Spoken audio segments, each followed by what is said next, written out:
Assalamualaikum dan salam sejahtera. Saya adalah ketua kumpulan ini. Nama saya Adam Heng Jun Yen. Kami dari SMK Bukit Mutajam. Guru sejarah kami ialah Cikgu Azura. Baiklah, hari ini kita akan membincangkan pertama, pengenalan ekonomi moden oleh kuasa barat di negara kita punya model, teknologi dan buruh. Yang kedua, pentadbiran barat berkaitan dengan ekonomi adalah jabatan dan agensi kerajaan, kewujudan syarikat perwakilan, pewujudan sistem kerangan dan insurans. Baiklah, kita mari masuk ke topik hari ini sekarang. Pertama, kita akan membincangkan tentang pengenalan ekonomi moden oleh kuasa barat di negara kita. Kita tengok pengenalan dulu. Pengenalan dia ialah kedatangan kuasa barat menyebabkan berlakunya perubahan sistem pentadbiran di negara kita. Semasa pemerintahan British, mereka memperkenalkan sistem ekonomi moden yang lebih mementingkan keuntungan dan pengumpulan harta melalui proses penukaran barangan atau jual beli serta pembayaran-pembayaran lain. Sistem ekonomi moden ini merasakan beberapa ciri seperti model, tanah, teknologi moden, buruh dan pengeluaran dalam skala yang besar. Ciri-ciri ekonomi moden ia adalah modal yang besar, tanah, pengeluaran dalam skala yang besar, penggunaan tenaga buruh yang ramai, pengguna teknologi moden. Modal yang besar ialah untuk industri perlombangan dan perlandangan untuk tujuan ekspor. Tanah kerana memerlukan tanah yang luas untuk keperluan tanaman ladang secara besar-besaran.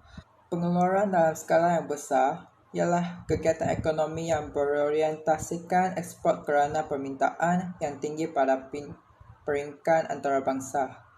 Penggunaan tenaga buruh yang ramai ialah sektor perlombangan dan perladangan. Penggunaan teknologi moden ialah kegiatan perlombangan dan penanaman secara ladang. Sekarang kita tengok model. Model ia ialah pembangunan ekonomi moden memerlukan pelaburan model yang besar dari luar negara dan model tempatan. Model yang besar diperlukan untuk mempertingkatkan proses pengeluaran dalam sektor perlombangan dan pertanian supaya memberikan pulangan keuntungan yang lumayan kepada pelabur-pelabur Eropah. Baik, sekarang kita tengok perlombongan. Negeri-negeri Melayu, emas dilombongan secara komersial di Rap, Pahang.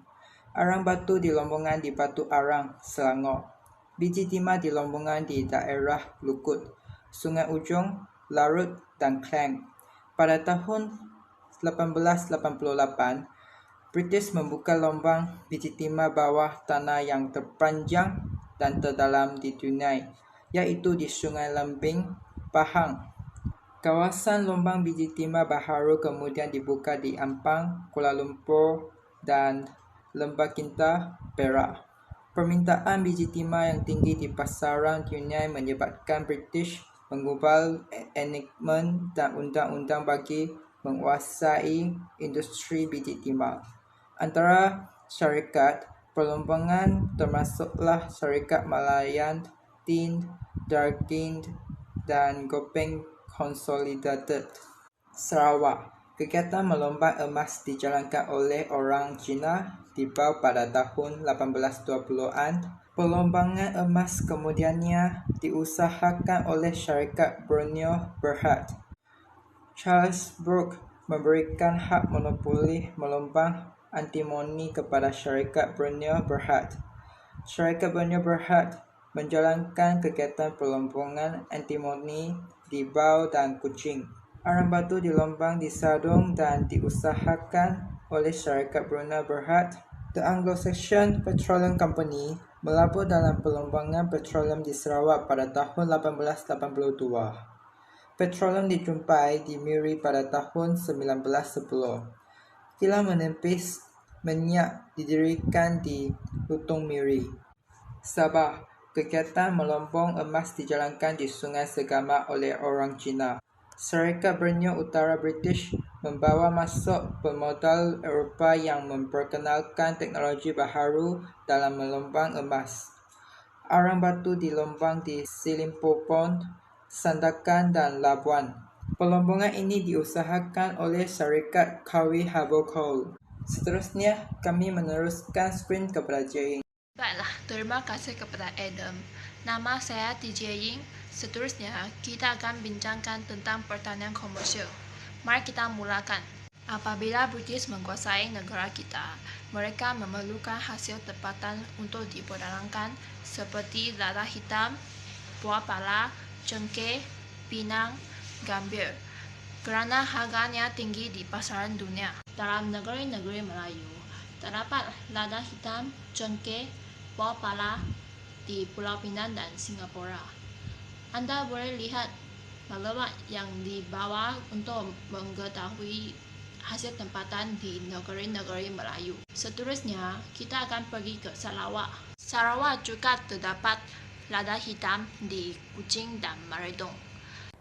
Pokok rumbia ditanam di sepanjang Sungai Iran, Muka, Oya, dan Bintulu. Sabah pula, SPUB melakukan pelaburan dalam penanaman tembakau di Pulau Bangki, Teluk Marudu, Sugut, Segama, dan Kinabatangan. Seterusnya, kita akan bincang tentang getah. Awal abad ke-20, berikutan harga kopi kejatuhan di pasaran dunia menyebabkan pengusaha tanaman komersial mula mengusahakan tanaman getah untuk ekspor. Pelabur-pelabur banyak melaburkan dalam pembukaan ladang getah di Perak, Selangor, Negeri Sembilan, dan Johor. Pada negeri Sarawak, getah mula menjadi tanaman ekspor Sarawak pada tahun 1910 kerana dinasti Brooke tidak menggalakkan pembukaan ladang getah oleh syarikat bagi melindungi ekonomi penduduk tempatan daripada dieksploitasi oleh kapitalis barat. Itu, syarikat Borneo berhak sahaja diberikan kebenaran mengusahakan tanaman getah. Sabah pula, getah ditanam di Taman Percubaan Kerajaan disandarkan pada tahun 1882. SPUB melabur modal dalam penanaman getah yang ditanam di Punggaya, Sungai Labuk. Jeseton menjadi pusat perdagangan getah. Antara syarikat getah di Sabah termasuklah British North Borneo Para Rubber, British North Borneo Company, dan Langkon Borneo Rubber Company Limited. Mari kita pergi tema yang seterusnya, ialah teknologi. Bagi mempercepatkan proses pengeluaran dengan lebih cepat dan menguntungkan, pihak British berusaha membawa masuk teknologi moden dalam kegiatan perlombongan dan kegiatan pertanian. Mari kita lihat kegiatan perlombongan. Pada tahun 1929, terdapat 107 buah kapal korek di negeri-negeri Melayu. Samping itu, Eastern Smelting Company dan Strain Trading Company ditubuhkan untuk melebur biji timah.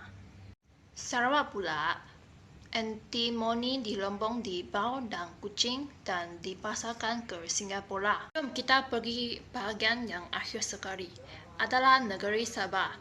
Terdapat arang batu di Terawong, Tanjung Kubong, dan Labuan. Baiklah, terima kasih semua. Saya sudah menyelesaikan bahagian saya. Seterusnya, kita akan pergi tajuk yang ketiga, buruh, yang diterangkan daripada kawan saya, Yip Chu Yi. Hai, saya Yip Chu Yi. Saya akan terus menerangkan pertanian. Orang itu dilantik sebagai pengarah pengelola Taman Botanikan. Beliau memperkenalkan sistem embedding atau sistem torehan tulang ikan kering. Beliau membungkuskan anak-anak pokok getah di dalam rang yang lembab. Teknik ini membolehkan anak-anak pokok getah diangkut ke tempat yang jauh bagi membolehkan pembukaan ladang getah. Sarawak, kilang memproseskan ladang hitam di Bontoh. Kilang memproseskan sagu di Muka. Sabah, kilang memproseskan getah.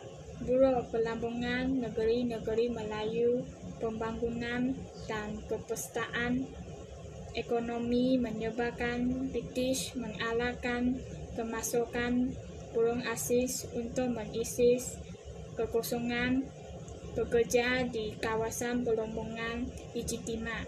Sarawak, orang Cina dibawa masuk ke Sarawak untuk mengusahakan lubang emas dan antimoni di bawah. Sabah, SBUB mengalahkan kemasukan orang Cina untuk bekerja di sektor pelabuhan. Mereka melambung emas di Sungai Segama. Pertanyaan, negeri-negeri Melayu, British membawa masuk orang India untuk mengatasi masalah kekurangan buruh di ladang getah. Sarawak, kemasukan orang Cina dirongong oleh berbagai kalangan yang diberi oleh Charles Wood. Orang Cina Fuchong sebagai buruh larangan. Orang Jawa dibawa masuk untuk di ladang getah. Sabah, orang Cina dibawa masuk untuk bekerja di ladang tembakau. SBUB membentukkan rombongan penasihat orang Cina di Sarakan pada tahun 1890 untuk menjaga kebajakan orang Cina, skala besar dan pencirikan ekspor. Jadual-jadual ini menunjukkan pelabuhan Eropah, alat batu, petroleum, dan pertanian getah. Akhir sekali, tanah merupakan aset yang amat berharga dan perlu dimiliki oleh pemodal dan pelabur Eropah. Pelabur Cina dengan tamanan komersial kerana lebih menguntungkan dan tidak melibatkan sistem pengarah yang mahal seperti padi. Jadi saya akan bagi tugasan kepada Tamil. Terima kasih Kui. Hai semua, saya Tamil Alson. Sekarang saya nak cakap tentang pentadbiran barat berkaitan dengan ekonomi.